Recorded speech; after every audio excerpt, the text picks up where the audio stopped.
Olá, tudo bem? Meu nome é Cauê Agramonte Varela e eu queria começar, antes de qualquer coisa, agradecendo imensamente ao que você está me dando agora, que é uma coisa que ninguém nunca, ninguém e nada nunca vai poder te dar de volta, que é o seu tempo e a sua atenção. Então, muito obrigado. Eu sei que eu não sou nada, eu não sou ninguém, mas se você está despendiando algum tempo para me ouvir e ouvir aquilo que eu tenho para dizer, obviamente que eu vou tratar você com o máximo de respeito e agradecimento sempre, ok? Essa aula de abertura, ela tem como foco principal falar um pouco da minha experiência pessoal, porque eu tenho por mim que aquilo que a gente vive e testemunha, de fato, é o que ajuda e é o diferencial na hora de você, principalmente na parte da evangelização, na hora de você converter, ou pelo menos plantar uma sementinha da conversão da Santa Igreja Católica nas pessoas.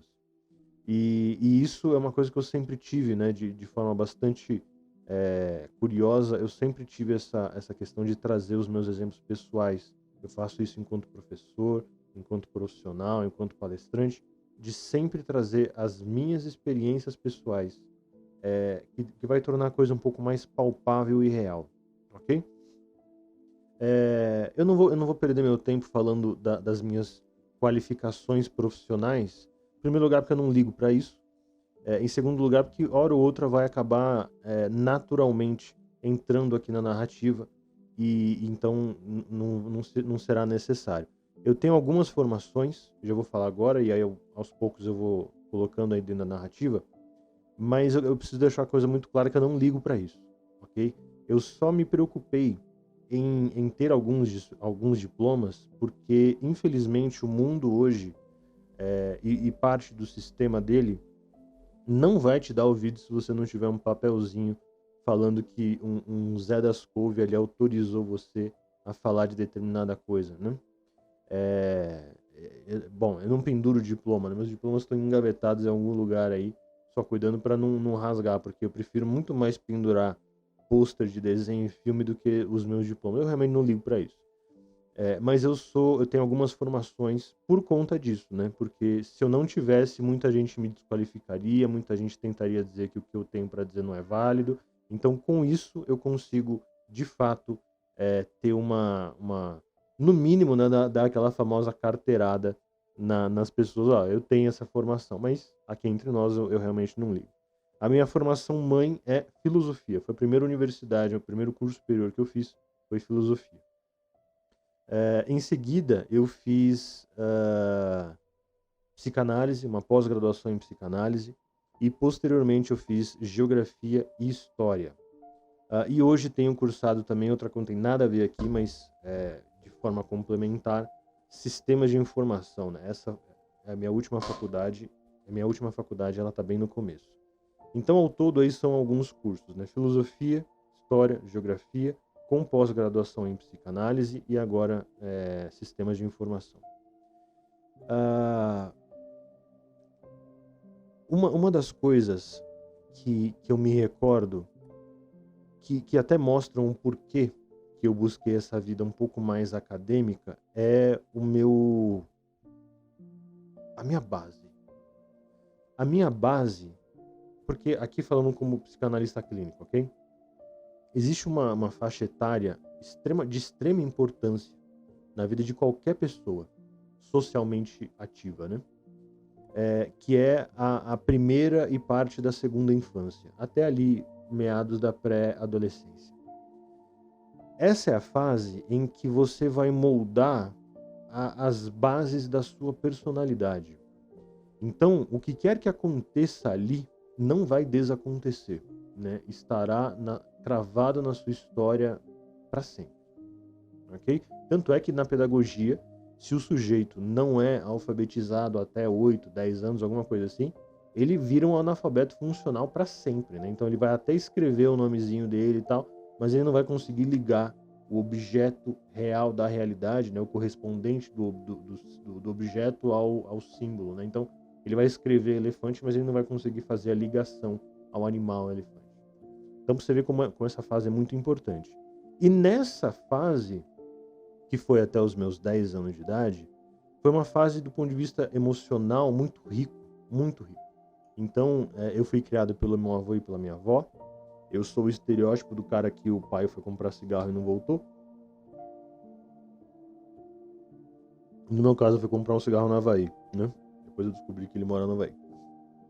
É, e eu não tenho nada que reclamar, assim, né? De fato, essa parte emocional e essa parte afetiva foi incrível. Até os meus 10 anos, né? Então, eu vivi no famoso estereótipo do lar brasileiro e a minha falecida avó, que Deus a tenha, ela era o estereótipo da confusão do brasileiro, né? Então, ela era, assim, basicamente, eu tenho algumas lembranças de quando eu era moleque. Eu lembro que ela tinha com alguma frequência ela ia em cultos evangélicos, com alguma frequência ela frequentava missas, mas também fazia trabalho de macumba, né? Leve, não era nada de sacrificar animais ou criancinhas, não era isso, mas tinha lá os seus trabalhinhos, jogava no bicho, né?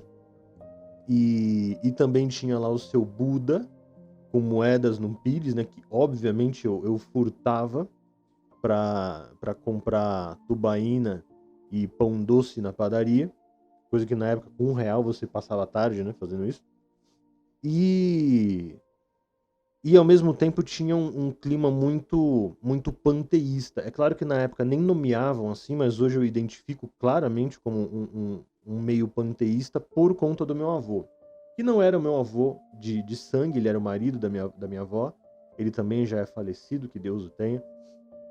E ele era meio o estereótipo do cara que acredita que Deus está em tudo e ele é tudo. Então, Deus ele é o pente, Deus ele é a árvore, Deus é a pedra. Então ele proporcionou uma liberdade religiosa muito grande para mim. Então eu tenho muitas lembranças de em centros de umbanda, igrejas evangélicas e católicas, dele fazendo trabalho com pedra. Ele tinha até aquele arame que ficava se mexendo assim conforme passava no corpo. Então, era um balaio de gato, uma salada mista do caramba, mas que proporcionou pra mim uma coisa que hoje eu tendo a ver como positiva, que é a visão da pluralidade, né? Então, de fato, disso eu nunca vou poder acusar o meu avô, principalmente o meu avô, né? Eu nunca vou poder acusar ele de me fechar assim, não, eu sou católico porque sim, sou macumbeiro porque sim, porque minha família era. De fato, isso comigo nunca aconteceu.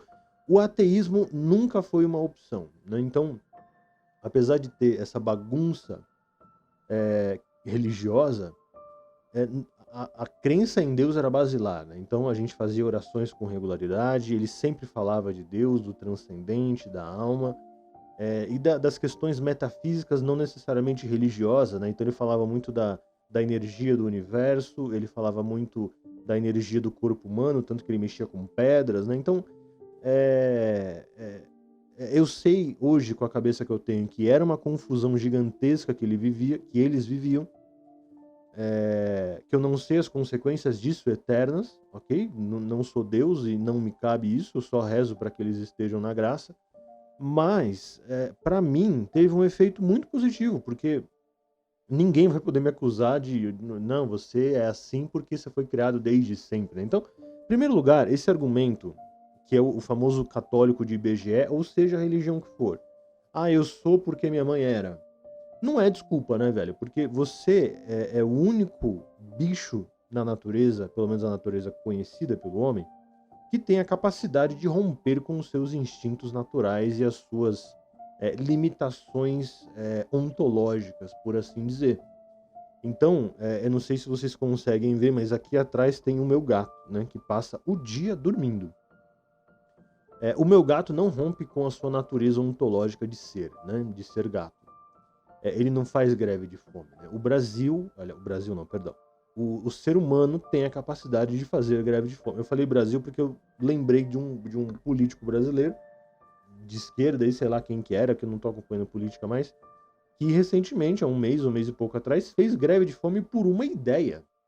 Então, para pensar que coisa interessantíssima que é um bicho do ponto de vista darwinista, né, evolucionista, natural, negar a sua questão mais básica física, que é a alimentação, por uma ideia, justa ou não, correta ou incorreta, certa ou errada, o ser humano tem a capacidade de privar-se de se alimentar para por um ideal.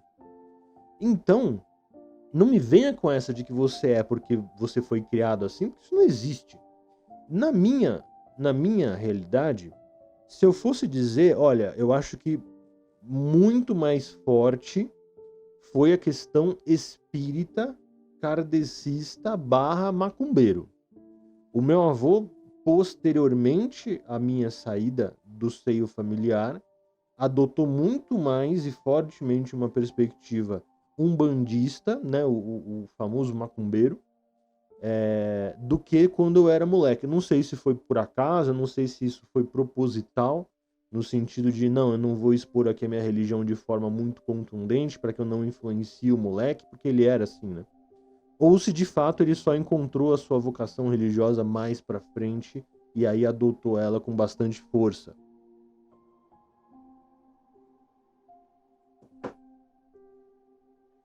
De todo modo, era o predominante, né, de fato. E ele chegou a me levar para centros de Umbanda, mas não no intuito de me convencer. Meu avô não era assim. Eu acho que provavelmente ele levou porque não tinha com quem me deixar. Eu acho que na cabeça dele, ele não tinha essa coisa de, não, vou levar meu filho na religião que eu quero e quero que ele siga a religião que eu sigo. Não, de fato, acho que não.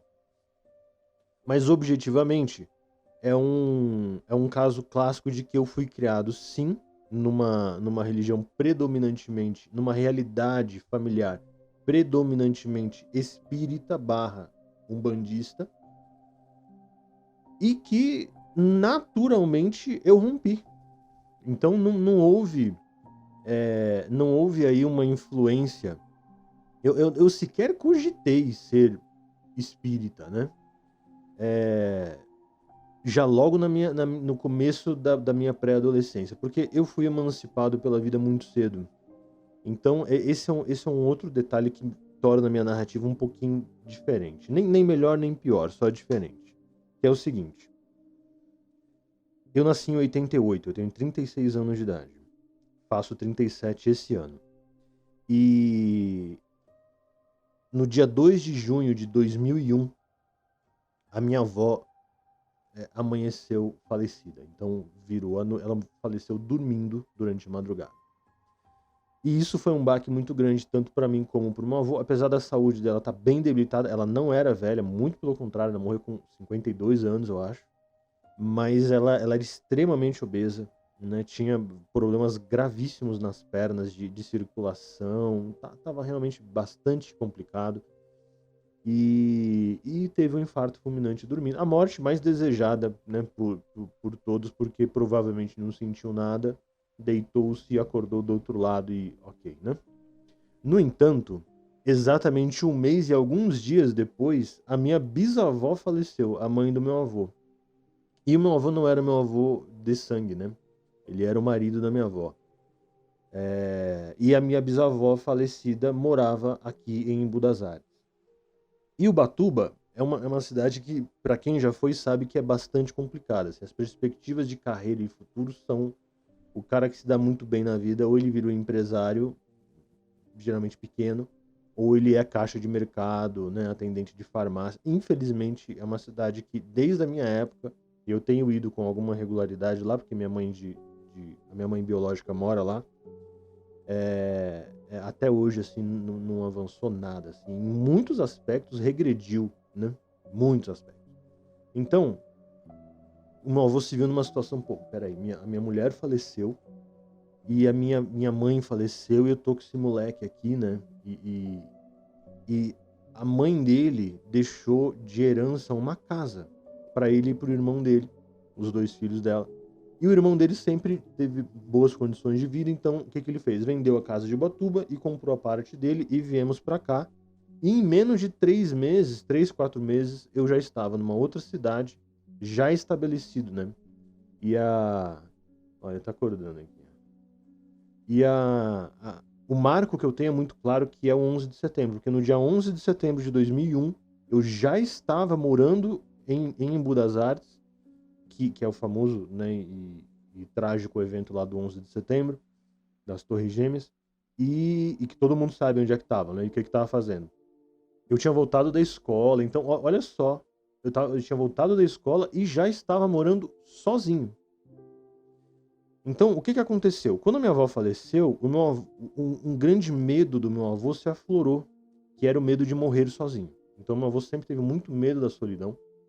E quando a mulher dele, que a priori seria a mulher da vida dele, vem a falecer, esse medo bate nele, né? Porque ele já não era jovem.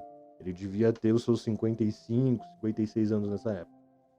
E talvez um pouco mais, ele era mais velho que minha avó. Acho que 58, 57, por aí. Então, ele assim que chegou em Embu das Artes, um mês e meio depois, ele reencontrou uma antiga paixão e, tipo, semanas depois ele já estava indo morar com ela. E ele permitiu, né? Ele me deixou morando em casa sozinho, né? Dito de forma clara, ele me abandonou em casa sozinho. Num primeiro momento, ele pagava tudo, tanto que nesse 11 de setembro, eu lembro que eu tinha voltado da escola e eu tinha que voltar rápido porque um sujeito entregava marmita em casa. Então eu já estava numa realidade, 11 de setembro, minha avó faleceu em junho do mesmo ano. Junho, julho, agosto, setembro. 3 meses depois eu já estava. 3 meses depois da minha mãe de criação morrer. Eu já estava morando em outra cidade. Já perdi meus amigos, perdi minha casa, perdi o contato com a minha mãe biológica, que era de Ubatuba, que é de Ubatuba até hoje. Com os meus amigos, com o meu cachorro que acabou ficando lá, né? Na época não tinha é, essa esse dinamismo de mensagens e contato, né, que você não perde de jeito nenhum. Então eu de fato perdi contato com todo mundo, né? Fui recuperar só muitos anos depois e não é a mesma coisa. Então perdi tudo, né, velho? Assim, 3 meses depois e morando sozinho, porque num primeiro momento, como eu disse, ele pagava tudo, mas um ano e meio depois disso ele já meio que só deu a casa pra mim e eu tinha que me virar, né? E obviamente que em pouquíssimo tempo tanta coisa ter acontecido, você tem a receita da desgraça, né? Então o moleque perdeu a mãe de criação, o moleque perdeu a família, perdeu todas as suas bases, a sua raiz, e aí?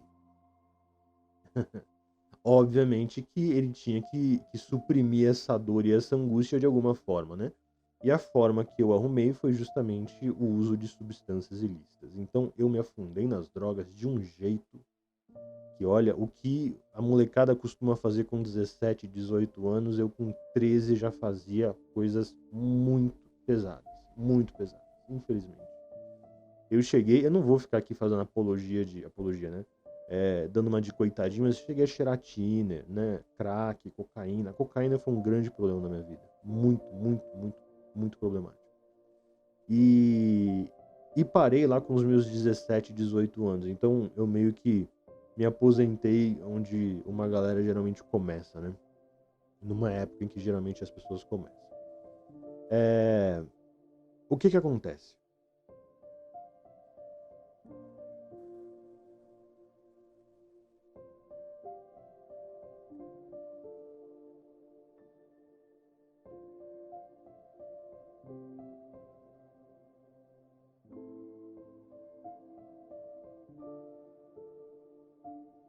Isso que eu contei a respeito desse meu passado, dessa minha. Eu costumo dizer que a vida me emancipou muito cedo.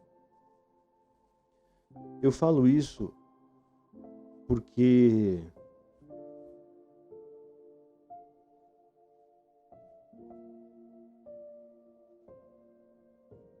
Porque é fácil a gente querer culpar o nosso passado pelo que quer que seja. E eu garanto a vocês que que eu nunca caí nessa esparrela. Eu sempre tive muito claro em mim que eu sou o que eu sou e, e isso inclui as bobagens que eu fiz e as circunstâncias da minha vida. Então é claro que com isso eu não vou enaltecer os erros, mas não dá para desfazê-los, né? Então eu preciso ressignificá-los. Então hoje eu percebo que mesmo essa coisa horrível que aconteceu comigo, de ter sido largado com tão pouco tempo e não ter, entre aspas, curtido o meu luto pela perda da minha mãe de criação, isso obviamente teve o seu lado negativo, meu envolvimento com drogas, etc. Mas ao mesmo tempo forjou um homem que está relativamente preparado para as coisas que o mundo às vezes acaba impondo, né? Claro, a minha maneira, tropeçando e caindo, mas de fato muito mais preparado do que geralmente uma pessoa que não teve esses calos ao longo da vida. Isso não me torna melhor, só é diferente. Porque o que eu aprendi desde muito cedo, e com 18, 19 anos já estava calejado, o outro sujeito também vai aprender, mas com 19, 20, quando ele estiver iniciando a vida dele adulta, e vai ter finalizado ali pelos seus 27, 28, né? Então é só, vai aprender do mesmo jeito. De novo, eu não tô querendo enaltecer nada, mas cedo demais, né? Isso é um problema. E obviamente que eu acredito no plano de Deus, né? Então eu entendo que tudo isso faz parte. Um dos versículos que eu tenho como mantra é justamente o Romanos 8:28, que diz que todas as coisas cooperam para o bem daqueles que amam a Deus e são chamados pelo seu decreto. Todas as coisas incluem as coisas ruins, né? Então, quando eu entendo isso, eu percebo que eu sou o que sou. O meu rosto é o meu rosto, incluindo as rugas, incluindo as imperfeições. E é isso que me torna único. E a minha vida é a mesma coisa. O que torna a minha vida única é justamente as imperfeições dela. Claro, os acertos também. Então, com 15 anos, já morando sozinho há pelo menos uns 2 e me virando sozinho há pelo menos 1 ano e meio, eu acabei me envolvendo com uma mulher 10 anos mais velha que eu, que ela me apresentou ao protestantismo. Então, fazendo uma anamnese rápida, eu conheci o protestantismo nessa circunstância. Morando sozinho, depois de perder tudo que eu tive, e me relacionando com uma mulher muito mais velha, e obviamente muito mais experiente que eu. A gente foi casado, né? A gente foi amigado, morou junto por 2 anos, quase 3. E ela que me apresentou ao protestantismo. E aquilo, num primeiro momento, saciou uma velha um velho buraco que estava assim dentro de mim, porque eu entendia e respeitava muito as manifestações religiosas que o meu avô me apresentou, mas ao mesmo tempo aquilo sempre me pareceu parcial. Nunca aquilo me pareceu a completude da coisa. No protestantismo, num primeiro momento, aquilo me pareceu de fato completar uma busca pessoal minha já de um tempo. E eu entendi aquilo como a verdade. Ah, Cauê, mas você... Vamos dar um salto, né? Você hoje é católico e acredita que o catolicismo é a verdade. Sim. Qual que é a diferença? Michel de Montaigne, que foi um cara que inaugurou um ramo literário que é dos ensaios, ele escreveu uma frase maravilhosa que ele falou assim: olha, para quem nunca viu um oceano, qualquer poça d'água é mar. Então, quando eu enxerguei o protestantismo, eu vi, não era uma poça, né? Era um cuspe. E eu achei que aquilo ali era o oceano inteiro. E por isso que o catolicismo me fascinou tanto, né? Porque quando eu vi a imensidão do oceano espiritual, pragmático, teológico, tradicional, ali foi um encantamento à primeira vista, né? Mas não vamos nos emancipar de novo. Vamos seguir aqui a cronologia. Então eu conhecia o protestantismo através dela, o nosso relacionamento acabou, E eu tinha lá os meus 17 anos quando o nosso relacionamento acabou. 16 para 17 anos. A gente ficou junto dos 14 dos meus 14 para os meus 15. Terminamos dos meus entre 16 e 17, salvo engano. A gente está falando de quase 30 anos atrás, né? Então, é claro que alguma falha cronológica pode acontecer, mas a coisa é mais ou menos assim. E aí eu fiquei muito mal, né, velho? Porque, né, tive uma recaída nas drogas por conta disso. E tive a ideia de passar um tempo em Ubatuba com a minha mãe. Não morando com ela. Mãe, vou passar uma semaninha ou duas aí na sua casa até achar uma casa pra mim. E aí logo te libero, né? E ela aceitou de bate-pronto. E lá eu conheci, já morando sozinho, fiquei menos de uma semana na casa da minha mãe. E lá eu consegui um emprego na escola Microworld de Ubatuba, cujo dono é o Paulo Abreu, que já era um amigo da família de alguns anos. Ele me conhece desde moleque. Ele levava os disquetes, né, pra gente no meu computador para eu emular Mortal Kombat 2, né? Então tem ótimas lembranças dele. E lá ele me possibilitou ganhar uma experiência absurda no ramo de educação e educação da tecnologia, que era o caso dele. Então, com 16 para 17 anos eu já estava realmente sozinho no mundo, assim, trabalhando. Já há alguns anos, mas já agora sem nem a possibilidade de um socorro. Porque, claro que nesse meio tempo passava algum tempo desempregado, meu avô me ajudava, tá, mas já em outra cidade já não tinha Mamãe Me Chora, né?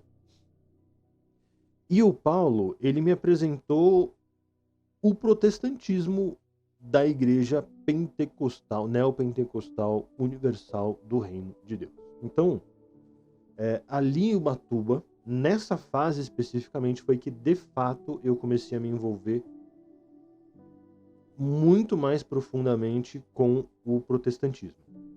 Na minha relação com a minha ex-mulher, eu tinha um envolvimento relativamente profundo também, mas muito mais por causa dela do que por uma escolha pessoal, né? Eu gostava, mas eu ia por ela e não por mim. Em Ubatuba, quando eu estava literalmente sozinho, eu decidi ir por mim. Então eu quis ir, não tinha ninguém para me forçar e eu gostei de ir, né? Eu realmente achava necessário aquilo. Por que a Igreja Universal? Bom, naquela época, a gente está falando aí de... Eu tinha 17 anos. Naquela época, assim como hoje, a maioria das igrejas disponíveis são igrejas pentecostais e neopentecostais. Então, basta você sair na rua e olhar em volta, velho. Assim, o que mais tem são igrejas neopentecostais e pentecostais. O que mais tem é Deus e Amor, o que mais tem é RTT, o que mais tem é Universal, é Graça, a Mundial do Poder de Deus, é o que mais tem. É só o que tem? Não. Não. Mas é a maioria. Não só é a maioria midiática, mas é a maioria de fato. Ok? Porque aqui na minha região tem uma igreja que não é de uma bandeira famosa, mas é neopentecostal. Aqui num raio de 5 ou 6 quilômetros. E eu não sei se tem outras, porque o que mais tem é isso. Então, é muito curioso, porque os protestantes, quando vão catalogar, falam assim, olha, a superioridade numérica dos protestantes, né, o crescimento abissal do protestantismo no Brasil em relação aos católicos, porque a gente tem milhões de pessoas, e de fato tem milhões mesmo, mas eles contabilizam as igrejas pentecostais e neopentecostais. Só que na hora que sei lá, um pastor mirim, ou uma pastora mirim, uma Vitória, aquela pastora do óbvio lá que faz analogias bizarras, quando esse tipo de celebridade evangélica barra protestante começa a ganhar notoriedade, milhões de seguidores, literalmente, aí eles, não, isso aí não é o evangelicalismo, isso aí não é protestantismo de verdade, e a gente não quer se juntar com isso, mas na hora de contabilizar, vocês não fazem essa separação. Porque se fizesse, meu amigo, Igreja Batista, Presbiteriana, né, quadrangular. Meu amigo, isso aí é uma mixaria, é um número ínfimo beirando zero. Ok? Tem uma quantidade? Tem. Mas o montante, esse grosso mesmo, não está nessas reformadas tradicionais. Está justamente nessas igrejas pentecostais e neopentecostais. Então, um dos primeiros pontos que a gente precisa ressaltar aqui é: existe muita incoerência no protestantismo. Seja incoerência interna, seja incoerência narrativa. Aqui a gente está falando de uma incoerência narrativa. Porque, de novo, eles costumam enaltecer muitos números, dizendo: olha, a gente tem numericamente muito mais membros e pessoas ativas na igreja de fato do que o catolicismo. Ok, por quê? Porque eles pegam todo o espectro protestante: o tradicional, o pentecostal e o neopentecostal. Ok? Agora, qual que é a maioria desses três? Tradicional, neo e o pentecostal. Obviamente que a maioria é o neo e o pentecostal. Obviamente. É ali que está o volume de massa do protestantismo. E eles absorvem isso na hora de dizer a sua superioridade numérica.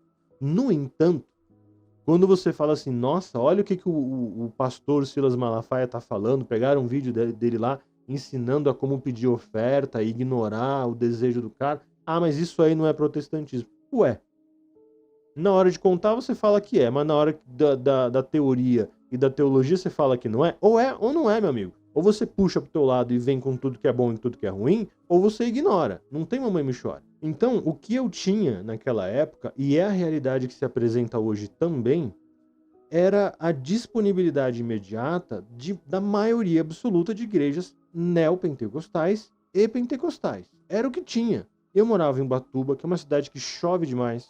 Eu não tinha carro. Eu tinha uma bicicleta velha.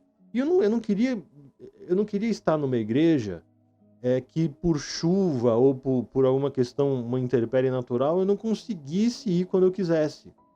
Ah, achei uma igreja ótima, que não tem nada dessa bobajada toda. Mas aí fica lá no sertão da quina. Nossa, velho, não dá.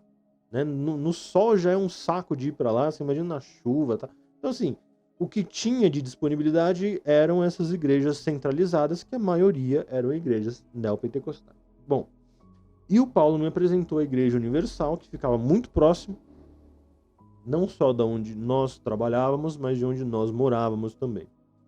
E num primeiro momento aquilo me interessou, porque, poxa, era uma igreja jovem, na época ela devia ter entre 20 e 25 anos de existência. E uma das coisas que há de se elogiar na Igreja Universal é o espírito vivo deles, né? Então, poxa, o cara realmente tá ali pra te jogar pra cima e tal. Então, se você tá num problema de ânimo, né? Uma injeçãozinha de Universal não faria muito mal, não. O problema é o que vem junto, né? É aí que o bicho pega. Porque o meu contentamento, ele durou por um tempo. E aqui, quando eu falo contentamento, eu não falo no sentido de eu estava buscando uma igreja que agradasse o meu coração. Porque esse é um dos mantras protestantes que, mesmo quando eu era protestante, eu abominava. Eu sempre achava aquilo bizarro de horrível. Eu sempre tive por mim que Deus não tem que nos agradar. Porque a verdade não agrada. A verdade é verdade, né? Então 2 mais 2 é 4. Ah, não gostei. Meu amigo, gostando ou não gostando é a verdade. Então, eu sempre tive isso. Não, peraí. Né? Agradar o meu coração. Mas o que me desagradava não era no sentido emocional. O que me desagradava era no sentido de que, claramente, o que se pregava a respeito de vida e vida em abundância não era condizente com o que estava escrito sobre vida e vida em abundância.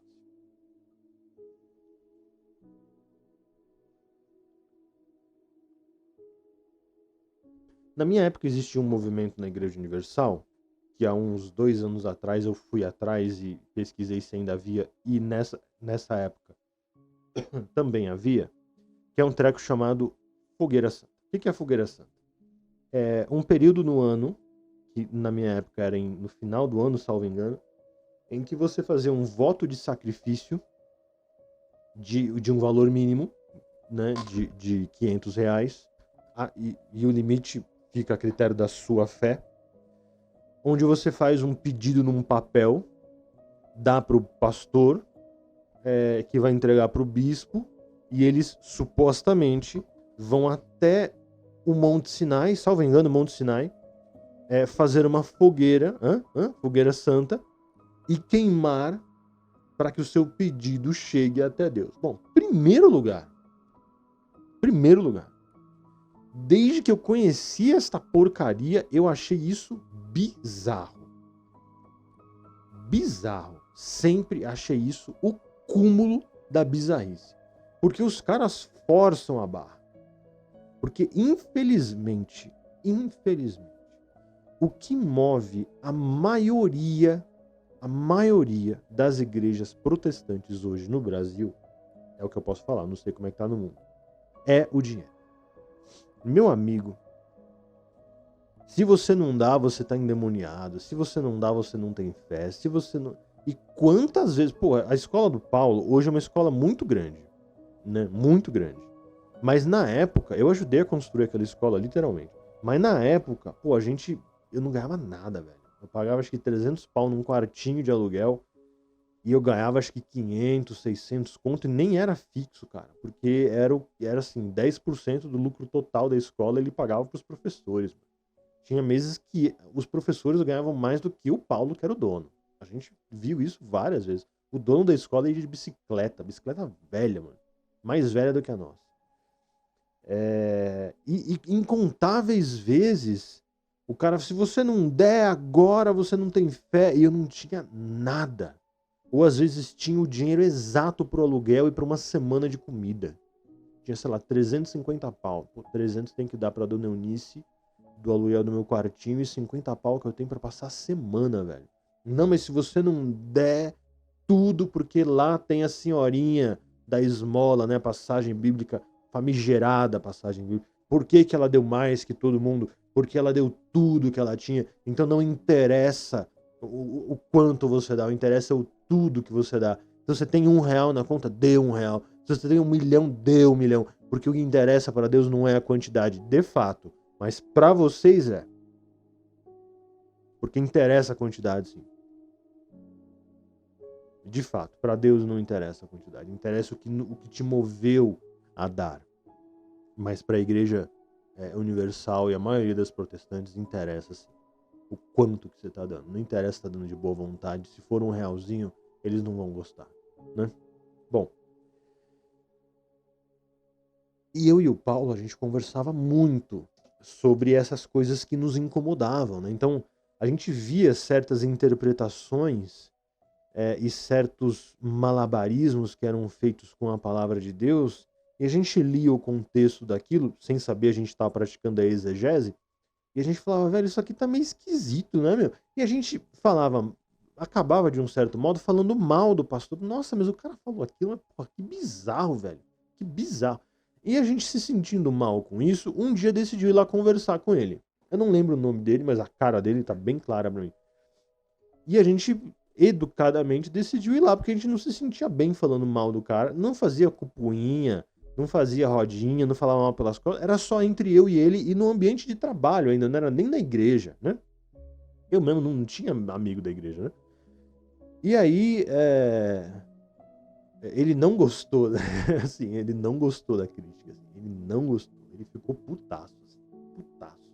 Ele não nos expulsou, mas ele praticamente nos convidou a nos retirarmos, né? Porque ele ficou dando indiretinha no culto, né? Aí eu já vi a covardia. Eu falei, velho, não vou ficar aqui. E aí saí da Igreja Universal. Mas aí eu fiquei pulando de galho em galho, porque, de novo, eu precisava estar num lugar relativamente próximo da minha casa. E aí eu fui pra Igreja da Graça, Paz e Vida, né? Enfim, fiquei pulando ali e tal. Tive uma recaída nas drogas por conta de um emprego que eu arrumei, que era fisicamente impossível de aguentar sem algum estimulante. Não é apologia, mas era verdade. Eu entrava 4 horas da tarde, saía 3 horas da manhã. E já tinha um histórico, né? Acabei, infelizmente, caindo. E em meados de 2007 para 2008, eu vi que eu eu vi que eu já tinha dado tudo que tinha que dar naquela cidade. Eu falei, velho, eu vou embora daqui, porque senão eu vou ser garçom pelo resto da vida. A minha relação com o Paulo já estava bastante desgastada já, porque ele tinha outros planos para a escola. Eu cometi alguns erros com ele também, justamente por causa da queda que eu tive nas drogas. Comecei a faltar, comecei a ficar zoado e tal. Então, a vida nos separou naturalmente. Mas todo o respeito ao Paulo e tenho muito a agradecer, mas infelizmente ele acabou rompendo a amizade comigo depois, justamente porque eu me converti, né? Enfim, mas tudo bem, acontece. Voltei para São Paulo em meados de 2007 para 2008. Bom, já estava bem, né? Tive uma outra recaída aqui, mas em 2008 estava bem firme. Foi quando eu conheci a minha esposa e estou com ela desde então. Então a gente está em 2025. Esse ano fará 17 anos que eu estou morando com a minha querida Luna. Bom, temos 2 filhos, uma de 15 e um moleque de 5, que eventualmente vocês podem ouvir gritando que eu deixei ele jogando um joguinho aqui do lado.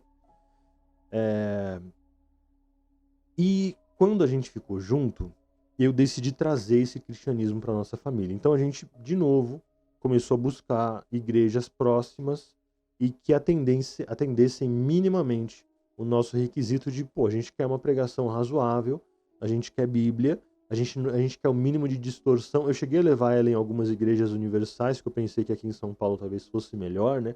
Pensando que talvez o problema daquela mentalidade dinheirista fosse local de Ubatuba, ou talvez local daquela igreja. E no final eu descobri que o negócio era endêmico, né? Que vinha de cima para baixo, né? Então a gente ficou trafegando em algumas igrejas e foi indo, né? Em meados de 2011, eu reencontrei um amigo de infância daqui de Imbu, que eu conheci em 2001, chamado Thiago. E o Thiago, em 2011, me apresentou um negócio que eu não sei se vocês já ouviram falar, chamado Facebook. E ele falou assim, Cauê, tem um Facebook aqui, você já criou seu perfil lá? Eu falei, não. Porque, o que acontece? Eu era muito religioso nessa época. Ainda sou, mas eu era pentelho, então eu ficava evangelizando o tempo inteiro, chato, ok? Hoje eu faço isso, mas de forma muito mais saudável e muito mais efetiva. Na época não, eu só era um pentelho. E aí ele falou, tem uma página aqui, cara, que eu acho que você vai gostar, porque o Facebook tá precisando de pessoas religiosas como você. E aí ele mostrou para mim a famigerada página da ATEA, Associação de Ateus e Agnósticos.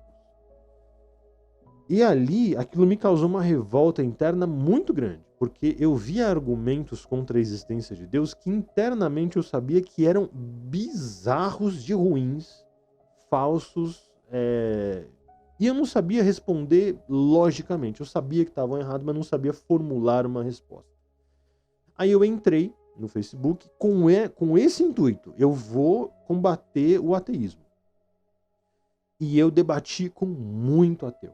Muito ateu. E comecei a ganhar alguma relevância nas redes sociais como o cara que meio que humilhava os ateus. E de fato, eu fui humilhado algumas vezes? Fui, mas eu mais humilhava do que era humilhado. E eu ganhei alguma relevância nesse meio, justamente porque eu tirava print, né, das respostas, né? Eu meio que mitava numa época que não era comum ter esse negócio de mito, né? Que só foi pegar mesmo em 2018. E eu comecei a ganhar. Tanto que o meu perfil do Facebook hoje tem uma mixaria porque eu excluí o Facebook antigo de propósito. Ele tinha acho que 15 ou 17 mil seguidores, né? Um total de 5 mil amigos, que era o limite, e quase 15 mil seguidores, né? E justamente porque muitos textos meus viralizaram, né? Muitos. Eu tive, muitos assim, né? Pelo menos algumas dezenas. Um dos meus textos, por exemplo, foi compartilhado pelo Silas Malafaia, né? O próprio. Na época do Chapecoense. Eu lembro que eu tava tinha tinha acontecido o acidente e eu tinha feito um texto, porque aí começou um monte de ateu falar onde é que tá Deus, né? Onde é que tá Deus nessa desgraça e tal. E eu lembro que eu tava no shopping, eu lembro a hora e o lugar. Eu tava no shopping, eu não lembro se foi no dia ou uns dias depois, e vi algum post, onde é que está o teu Deus na hora da desgraça e tal. E eu fiz um texto, o meu Deus está nas pessoas chorando por essas famílias, o meu Deus está na sensibilidade do povo brasileiro. E com certeza ele não está na sua indiferença, né? Que ao invés de estar estendendo a mão e ajudando, você está aí só julgando a fé alheia.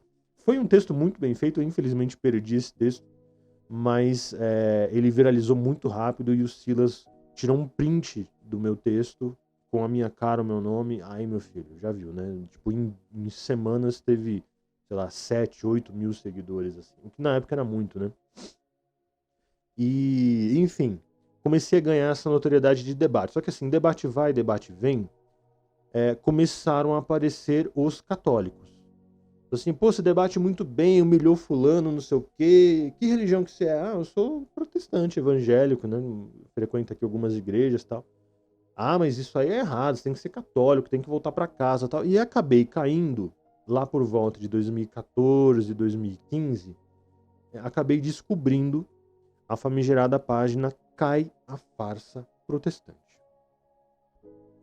Isso foi um marco muito grande na minha vida. Então, em primeiro lugar, hoje eu sou católico, devoto, conheço razoavelmente bem a doutrina católica e ainda tenho seríssimas ressalvas com a página Cai a Farsa.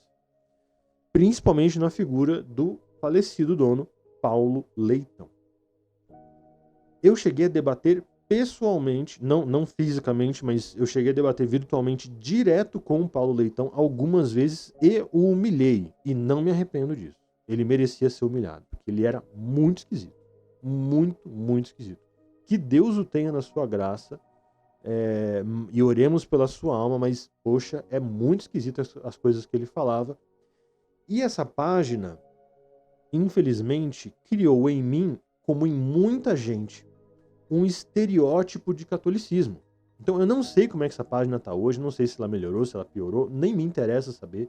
O que eu sei é o seguinte, eu tive, só um adendo, eu ostentava isso, eu quase que moldurei isso e pendurei na minha parede. Eu tive o prazer de ser xingado de tudo que é nome pelo Paulo Leitão, né? Enfim. Essa página acabou criando um estereótipo bizarro do que é o catolicismo. E muita gente ia, cara. O que me impressionava é que tinha muita. Se eu não me engano, tinha 1 ou 2 centenas de milhares de seguidores. Tinha, eu acho que mais de 100 mil seguidores na época. Se eu não me engano. Tinha muita gente. E eu olhava os comentários. Eu falei, velho, isso aqui é bizarro. E eu acreditei que aquilo ali era o catolicismo. Que aquelas pessoas estavam defendendo o catolicismo. Mas não. Aquelas pessoas estavam criando um estereótipo surreal do que é o catolicismo. Não é o catolicismo. Não era, né? Não sei como é que eles estão hoje, mas aquele catolicismo daquela época não era o verdadeiro. No entanto, para mim me parecia, porque eram todos aparentemente muito piedosos, aparentemente conhecendo alguma coisa básica do catolicismo. Pô, então eu acho que o catolicismo é isso. Aí o que aconteceu? Eu acabei criando um catolicismo estereotipado, o famoso palhaço, né? O famoso espantalho, desculpa, não é palhaço, o famoso espantalho. Eu criei um espantalho de catolicismo, bati nesse espantalho e saí cantando vitória de um negócio que eu criei na minha cabeça. Porque aquilo não era catolicismo. E eu odiava o catolicismo. Minha Nossa Senhora, eu odiava o catolicismo. Eu tinha ódio. Eu lembro de uma vez que eu debati com um católico, eu tinha loja nessa época. Isso em 2014 para 2015. Eu debati com um católico e eu percebi que o cara não mudava de opinião. Eu lembro que eu catei o telefone, liguei pra minha mãe e eu chorei no telefone. Falei, meu, esse cara, eu debati com um católico, agora o cara não muda, porque esse cara tá errado. Esse cara tá errado, ele vai pro inferno. Olha o nível, cara. Bom, quando a coisa começou a mudar? A coisa começou a mudar em 2013, quando eu entrei na faculdade de filosofia. Então, desde 2011, eu e minha esposa, a gente tinha loja. Tivemos algumas lojas. Loja de roupa íntima, loja de modinha, etc. E a gente, em 2014, na Copa, a coisa deu uma queda brutal. E a gente passou uns perrengues ferrado aqui. Muito perrengue. E muita gente, muita loja fechou nessa época. Que era a bolha da Copa, né? E a gente falou, meu, não dá pra confiar no Brasil não, velho. Porque isso aqui é muito instável pra gente que é empreendedor, né? Então a gente decidiu cursar alguma coisa para ter como plano B. Ela escolheu enfermagem, eu escolhi filosofia. E fiz presencialmente o curso de filosofia. A gente revezava. Eu fazia, se não me engano, de manhã, todos os dias, e ela fazia à noite, todos os dias. Em 2014, 2013, eu entrei no meio de 2013. Passei 6 meses, já entrei direto na área pedagógica, né? Que licenciaturas tem pelo menos 6 meses de pedagogia, depois entra na matéria de fato. Então eu entrei direto na pedagogia, e aí no começo de 2015, de 14, foi que eu entrei nas matérias propriamente específicas do curso. E aí surgiu um nome, Santo Agostinho. E um pouco depois, São Tomás de Aquino. Eu falei, são filósofos que eram religiosos, sim, não são só religiosos, mas são santos da igreja, Cauê, disse o meu professor. Zoado, já tinha aquele preconceito gigantesco. Eu lembro que eu tinha que fazer um trabalho com um texto de Santo Agostinho de filosofia. E eu lembro que eu fiz uma oração antes de ler o livro dele, porque eu não queria ler o livro dele. Eu tinha... Não era o que eu dizia, mas eu tinha medo. Hoje eu sei que eu tinha medo do catolicismo.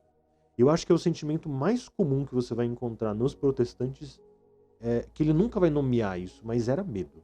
É medo. As pessoas que têm essa raiz evangélica protestante têm medo do catolicismo. Por isso que você tem que ter compaixão com essas pessoas. Olha a minha história, né? Olha até de onde eu vim. E eu tô admitindo aqui que eu tinha medo. E eu tinha mesmo. E é o que a maioria tem.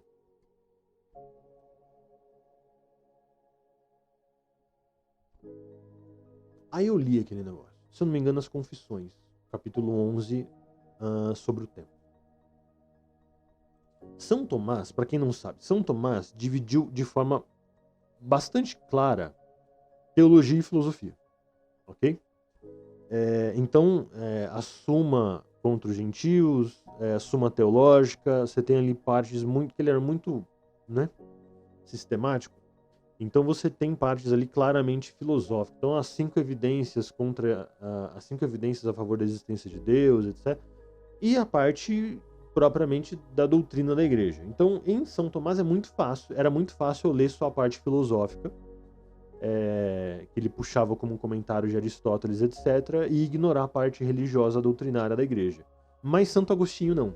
Santo Agostinho é tudo misturado, velho. Então, o famoso capítulo do tempo, do capítulo 11 do Santo Agostinho, Confissões, mesmo isso que é muito mais filosófico, tem muita coisa espiritual da igreja ali, sem sombra de dúvida.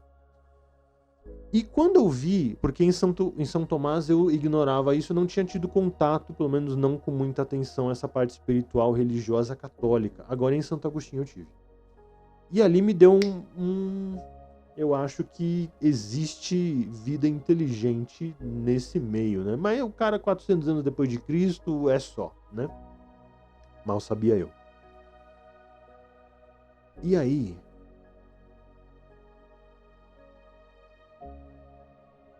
Foi paixão à primeira vista. Santo Agostinho é maravilhoso. Não teve como não me apaixonar por esse santo, assim, porque... Caramba, me pegou demais. Me pegou demais. A verdade tem esse senso de humor, né? Mas obviamente que eu não ia admitir isso de jeito nenhum, né? Porque eu sempre fui muito orgulhoso. Bom,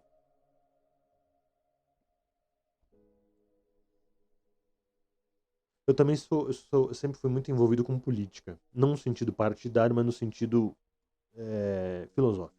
Sou aluno do professor Olavo de Carvalho desde 2016, então essa parte política sempre esteve muito, muito presente na minha vida e nos meus estudos.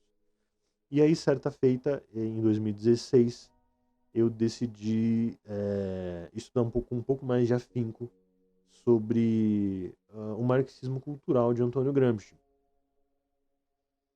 E aí vi vários vídeos, li muitos livros e vi uma espécie de entrevista ou conversa do Olavo de Carvalho, já meu professor, com o padre Paulo Ricardo. E vi que o sujeito era muito inteligente, apesar de padre, pensei eu, né? De novo, mal sabia eu. E aí, pô, esse cara aqui, aí, não, porque eu vou dar um. Eu não sei se ele falou que ele ia dar um curso, ou já tinha visto que ele tinha um curso aberto sobre o marxismo cultural, e eu vi que o cara era muito inteligente.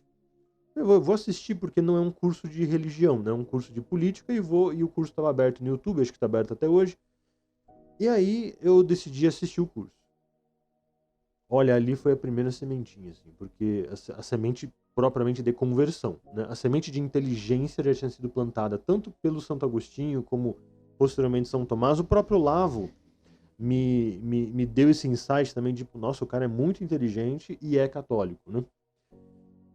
Mas o Padre Paulo foi de fato uma divisão bem clara ali, porque eu falei, nossa, se eu pudesse ser que nem esse cara no sentido de inteligência eu seria, porque ele pegava uma frase de Karl Marx ou uma frase de Antônio Gramsci e citava no italiano original ou no alemão original do Marx, e ele pegava uma frase, né? Eu lembro que ele estava falando da queda do Muro de Berlim, e aí ele falou de um presidente norte-americano que chegou ali ao portão e falou para cair o muro, e ele falou a frase, pegou aquela palavra no original e destrinchou aquilo. Eu falei, velho, o maluco é muito esperto, né? O cara é muito inteligente, eu queria ser que nem ele.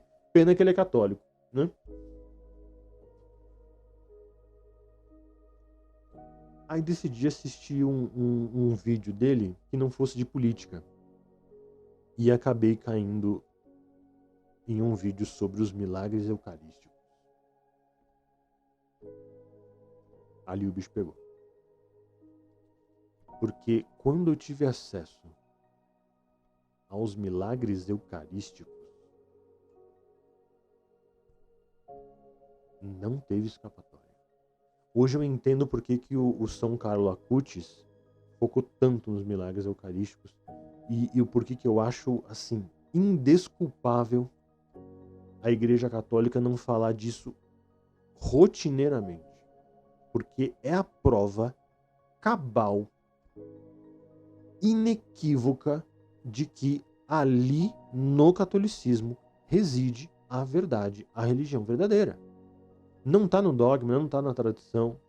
Em parte está na vida dos santos, sim, mas 95%, se eu disser, olha, 95% da verdade do catolicismo está nos milagres eucarísticos, 3% na vida dos santos, que é basicamente a história da igreja, e o resto está dividido entre tradição, mártires. Não é diminuindo, ok? Mas martírio, velho. Você tem martírio lá no Japão à torta direita, que o cara morre por um ideal e tal.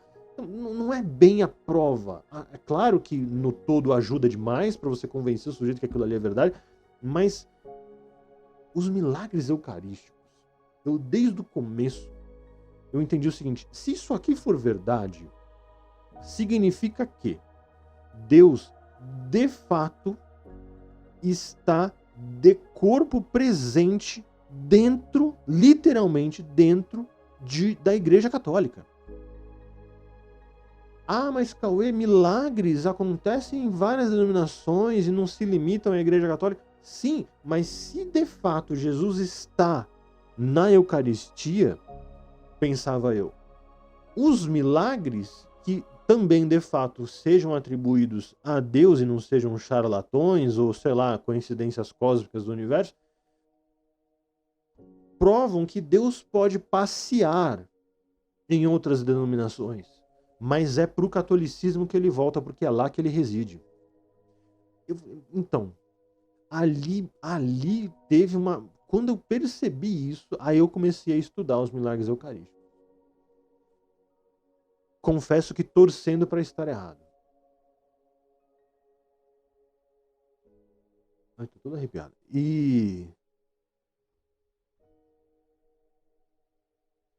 Meu amigo, ao final de algumas semanas de estudo, eu falei: olha, eu não sei o que é o catolicismo internamente. Tenho muitas questões seríssimas em relação à Mariologia. Não entendo nada, mas é a verdade. porque os milagres eucarísticos provam teologicamente e cientificamente que Jesus Cristo reside de corpo e alma na Santa Igreja Católica. E por volta de fevereiro de 2007, eu tive esse insight,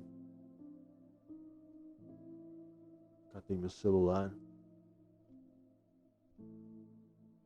um pouco antes de ir para a escola à noite, que eu dava aula à noite, escrevi assim: a partir de hoje podem me chamar de católico. Geralmente eu não mexia no celular, porque não sei se a internet era ruim, ou eu tinha isso de não mexer no celular enquanto trabalhava. E aí, só fui mexer no celular quando eu cheguei em casa por volta de 11h20, 11h30 da noite. E aí o meu perfil tava empolvoroso, assim, tinha mensagem à torta à direita, tinha centenas de comentários, centenas de compartilhamentos, um monte de gente mandando link. E quando eu fui ver, tinham páginas gigantes falando do meu caso, dessa minha afirmação, né, de que a partir de hoje eu era católico. Obviamente, né, algumas falando muito mal, outras falando muito bem. Eu lembro que a minha esposa viu isso, né? Ela falou: o que é isso aqui que você postou? E eu fiquei com vergonha. E eu falei assim: não, eu tô zoando, eu tô tirando um pelo. E por que eu fiquei com vergonha num primeiro momento? Porque eu tinha criado um rótulo de anticatólico. E quando certas situações vão diametralmente no sentido oposto àquilo que você está vivendo ou acreditando, o mais confortável é negar a nova realidade e ficar apegado aos velhos hábitos e concepções. Mas eu não. E isso não é mérito. Eu sempre fui assim. A frase "sou amigo de Platão, mas sou mais amigo da verdade", geralmente atribuída a Aristóteles, ela já me descrevia, porque eu naturalmente sou assim. Então, assim como eu não tenho mérito por respirar, porque é algo natural e biológico, eu não posso ser louvado por sempre aceitar a verdade, mesmo que ela contradiga aquilo que me é confortável.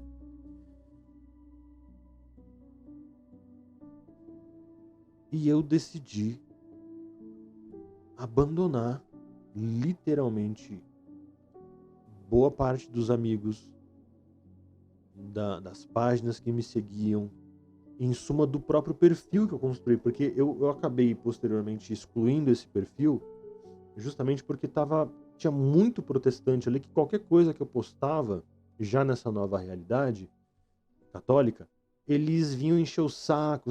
Aí, velho, dane-se os quase 20 mil seguidores, eu quero paz, sabe?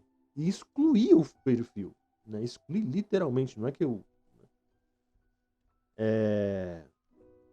Eu tinha montado uma página de cunho protestante, né, chamado Caia Farsa do Caia Farsa, e eu fui... eu era o criador da página, tinha acho que na época uns 9 mil seguidores, e hoje tá com 10, né? Então você vê que de fato a alma da página era o seu dono, porque quando eu saí a página estagnou. Apesar de pessoas muito boas terem continuado lá. E eu falei com o grupo, falei: o seguinte, eu não vou excluir essa página porque tem muita gente aqui e tal, mas eu não faço mais parte dela. Um parêntese, eu sem querer encontrei recentemente um texto que eu mesmo publiquei naquela página, no Facebook, em 2012, um texto muito bom, falando, eu te lembro que eu tirei uma foto de uma Bíblia de Israel, né? E onde dizia, portanto, uma Bíblia católica, onde pegava o trecho lá da suposta virgindade de Maria, suposta na minha época, né?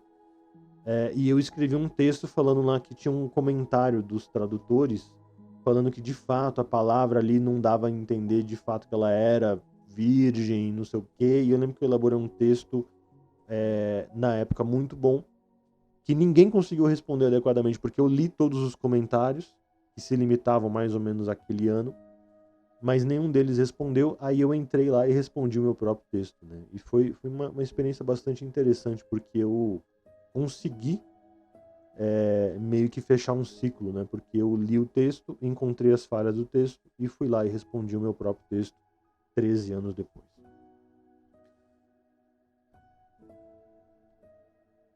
Bom, quando eu me estabeleci de fato como católico, aí começaram as narrativas. De um lado, eu era inteligente, eles diziam que eu era inteligente e agora eu sou burro, que era o lado protestante. E do outro, diziam que eu era burro e agora eu sou inteligente, o lado católico. E uma das coisas que tentaram fazer do lado protestante foi justamente tentar me desqualificar pela minha raiz pentecostal. Então, em primeiro lugar,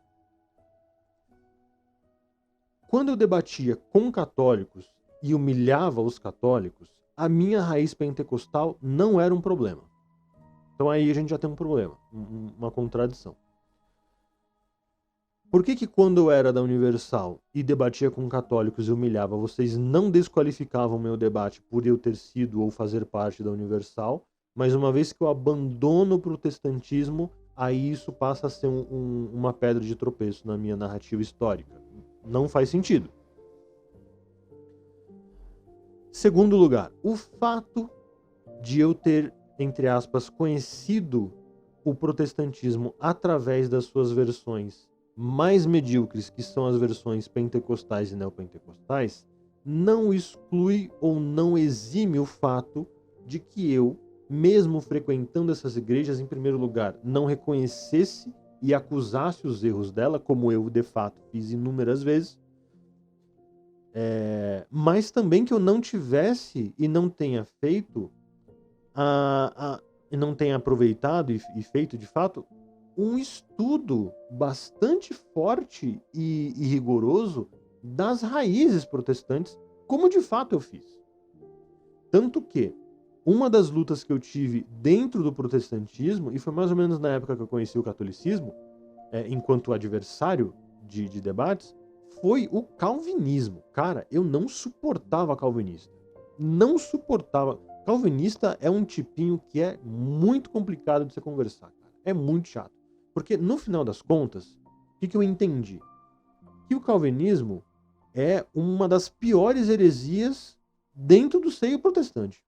Porque o calvinismo extremo, né, aqueles de todas as pontas, não vou dar aula de calvinismo aqui, ok? A famosa tulipa, né, o tulipe. O calvinismo extremo, que é aquele que pega todas as vertentes de João Calvino, no final das contas, a consequência lógica dele é que Deus é o culpado do pecado e do mal. Porque, no final das contas, Lúcifer foi vítima do plano de Deus. Por quê? Porque Lúcifer tinha que cair inevitavelmente. Portanto, não há culpa, velho. Não há culpa. Assim como se eu peco, não há culpa pelo meu pecado, porque esse meu pecado já estava determinado por Deus desde a eternidade. Isso é o que o calvinismo diz. A queda de Adão e Eva já estava determinada desde a eternidade. Portanto, não há culpa. Não há culpa. E sem culpa, como que você vai ter um julgamento justo? Eu desde sempre percebi isso e achava isso bizarro. Só que para eu responder essa bizarrice, eu precisei ler e entender. Então eu li muito dos escritos de Lutero. Eu li muito, não só do próprio João Calvino, mas como de vários autores, comentando a favor, comentando contra, e cheguei à conclusão de que eu, enquanto protestante, não era nem luterano, nem calvinista, eu me considerava mais molinista.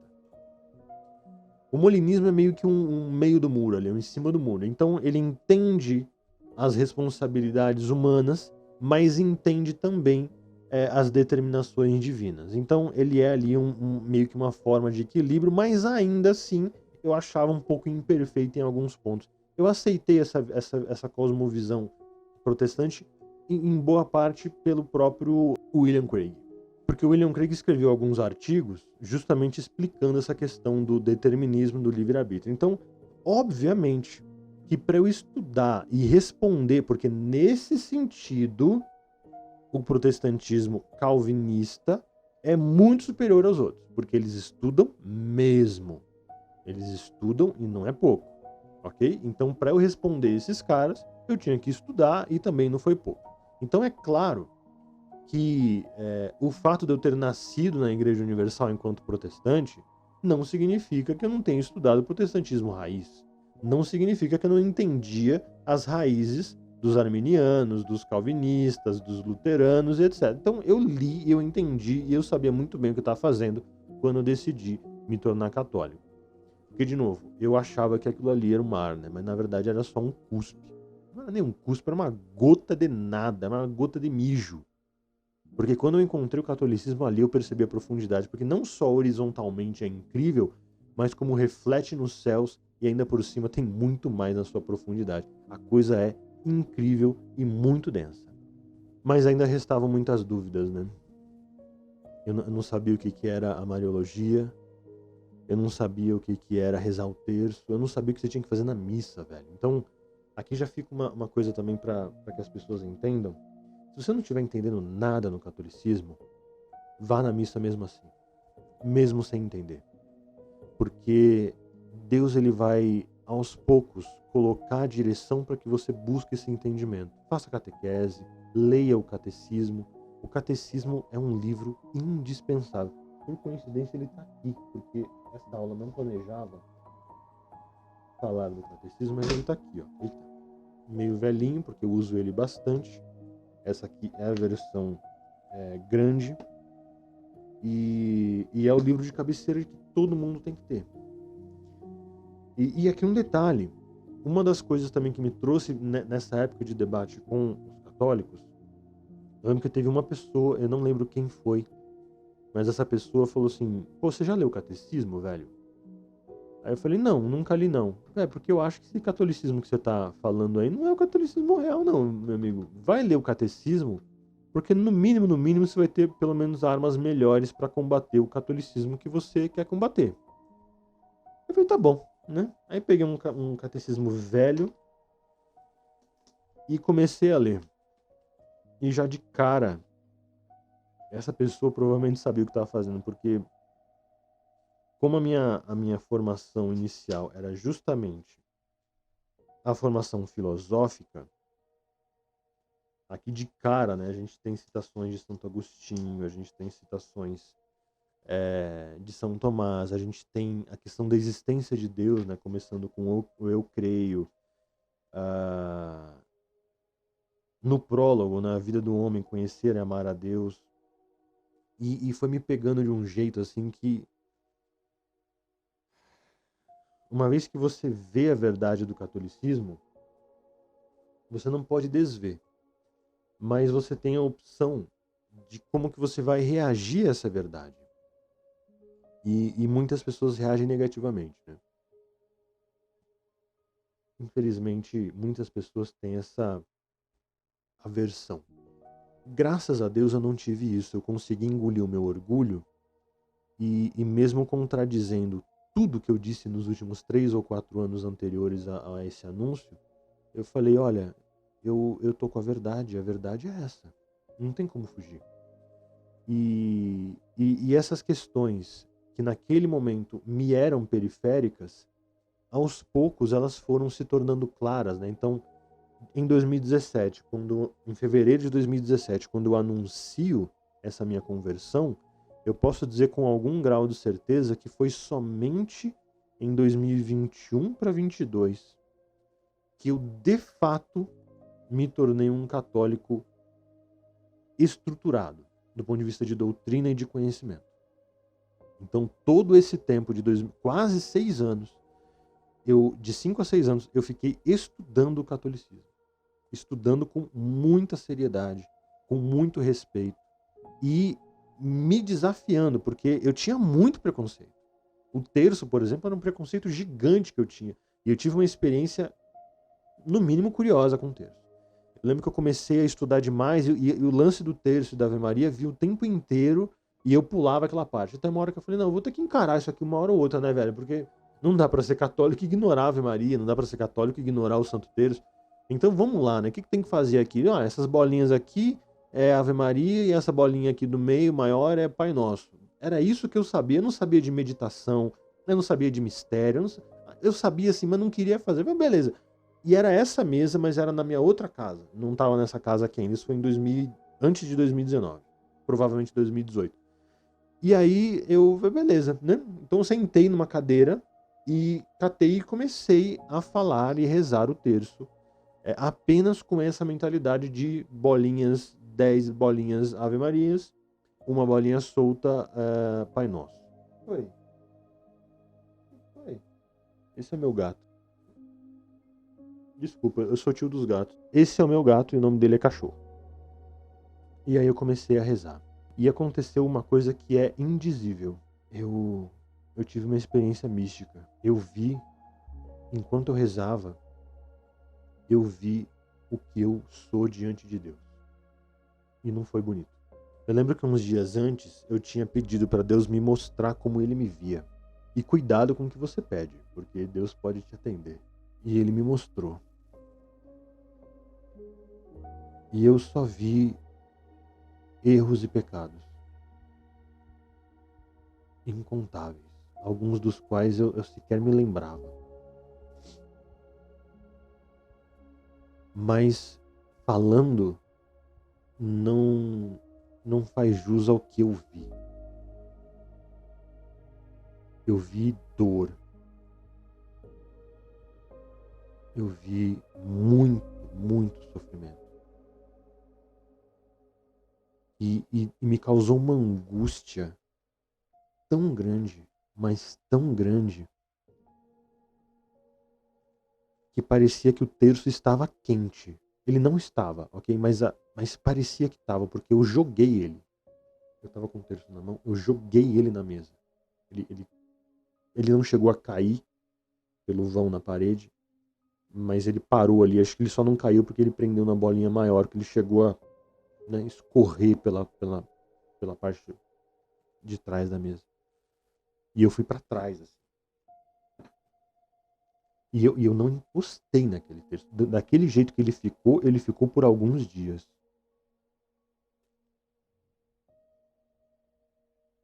E naquela noite, eu, eu fiz uma oração para Deus. Eu falei, com perdão da expressão, mas eu falei desse jeito. Que merda é essa? Porque a minha vontade era de tirar a minha vida. Porque eu não vi nada de bom. Nada de bom. Nada.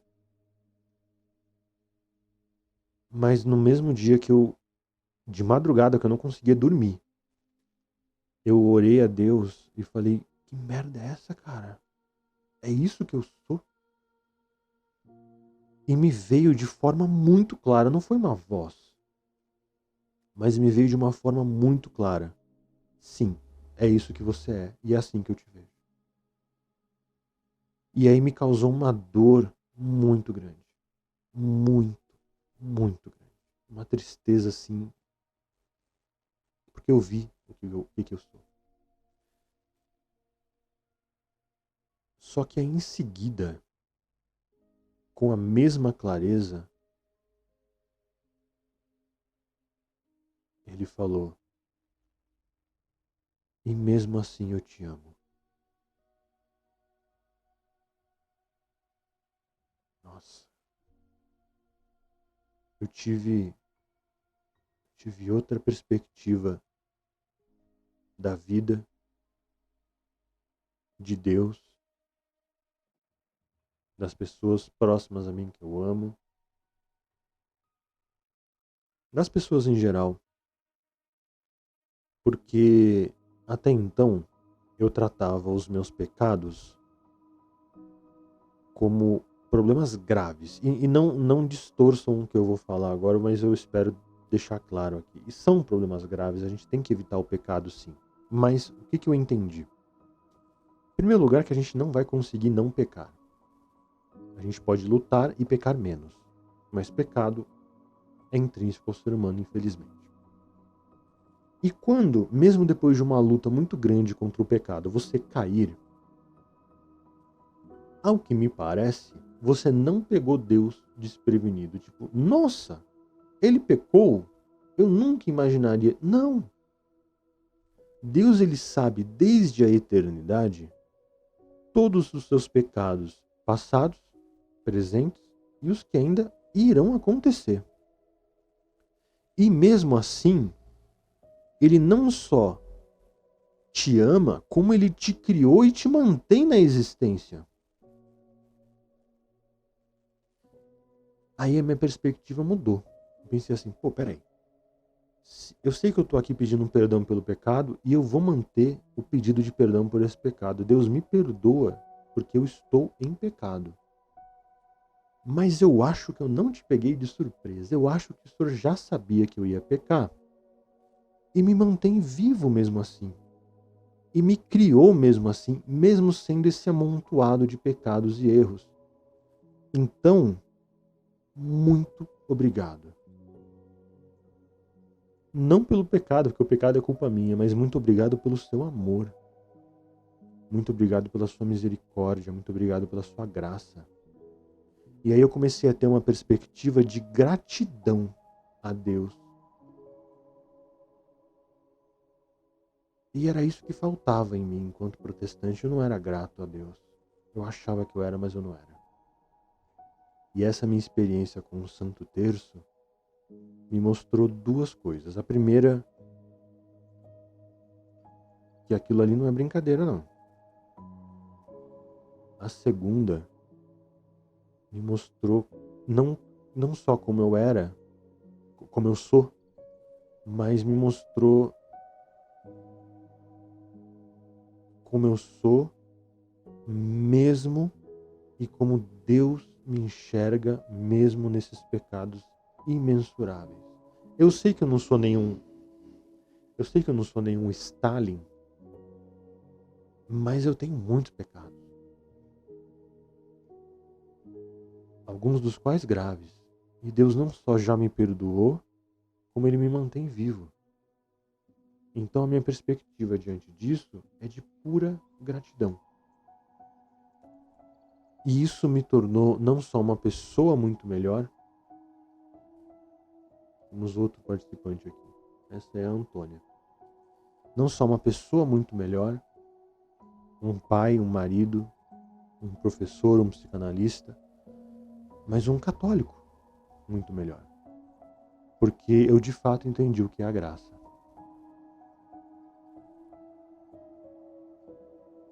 E depois desse dia, eu falei, olha, se restava 0,5% de dúvida de que aqui é onde Deus está,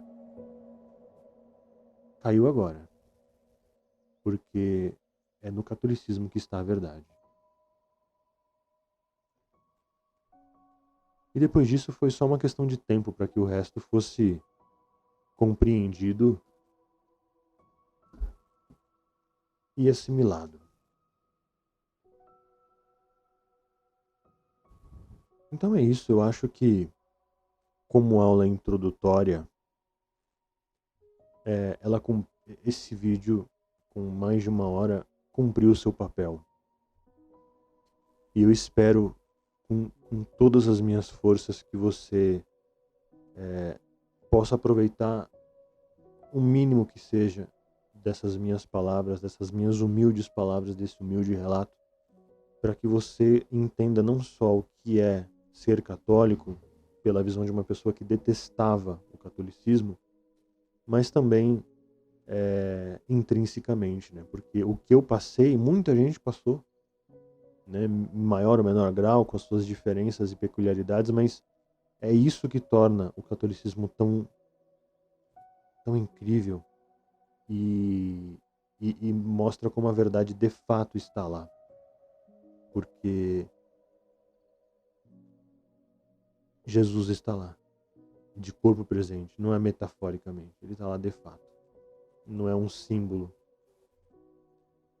Então é isso. Agradeço muito a sua atenção e espero te ver nas próximas aulas. Que Deus os abençoe ricamente.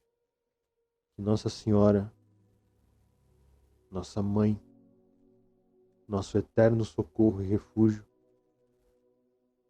nos proteja com o seu manto e nos guie com a sua intercessão. Que Deus os abençoe. Até a próxima.